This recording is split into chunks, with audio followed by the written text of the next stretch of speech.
J'ai été dans toutes les villes canadiennes où il y a des francophones. Tu roules 2 heures, il y a une église, 30 maisons, c'est là le show. Faire l'accent haïtien à Port-au-Prince, c'était cosmique, man.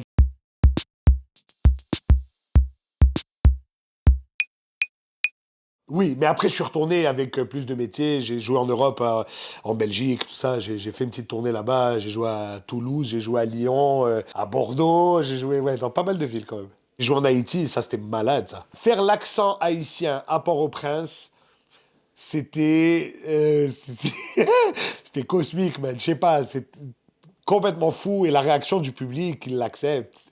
Un petit blanc de Montréal qui vient les imiter chez eux, ça c'était complètement fou. J'étais avec Mike Ward justement, Eddie King. On n'avait pas fait de douane, ils étaient venus nous chercher dans Ah ouais, ouais. l'avion, c'était Hey, fucking... c'est absurde, ça arriver d'un autre pays puis tu passes pas aux Rien. douanes. C'est Luc Merville Ah. qui t'accueille. Ouais, ouais. On avait Luc C'était ça, Merville c'était qui, ça, nous- pour qui nous, vrai. qui nous accueillait. Il nous a accueillis, il nous a fait une tour guide et tout, ouais, ouais. Ouais, ça a été malade de faire ça.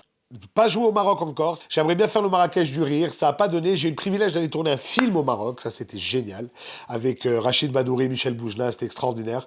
Tu réalises cette connexion à un pays qu'on ne connaît pas, si ce n'est que des histoires que nos parents nous ont racontées. Mais ouais, on vient de là, pas mal. Ouais, ouais. Ça a été très cool. Les équipes marocaines sont tellement compétentes, c'est extraordinaire.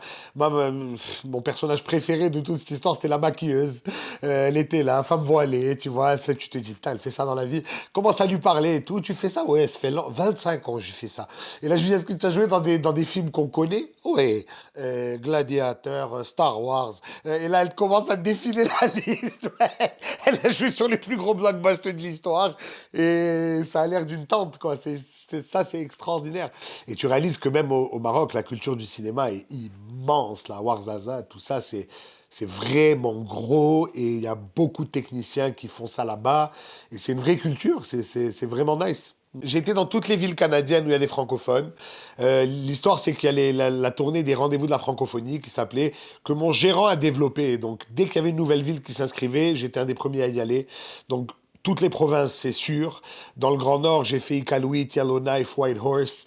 Mais même, tu sais, au Manitoba, oui, Winnipeg, mais des petits villages francophones qui sont là depuis 200 ans, depuis Louis Riel. Tu roules 2 heures, il y a une église, 30 maisons, c'est là le show. C'est Iqaluit, mettons, c'est le Grand Nord. Tu arrives, c'est austère, là. C'est hostile, c'est plus hostile que le désert. C'est de la neige, de la glace et du rock, là. Point. Et moi, ma réflexion, ça a été, mais quand dans l'humanité, il y a une gang qui s'est dit, ah ouais, ouais, c'est là, on se pose. Il y a des villages en Abitibi, il y a des villages en Gaspésie, où c'est spectaculairement beau. Mais pourquoi on s'est arrêté là? Pourquoi vous vous battez pour vivre là? Et eux, ils te répondent, pourquoi toi tu vis en ville, espèce de malade, là? Ouais.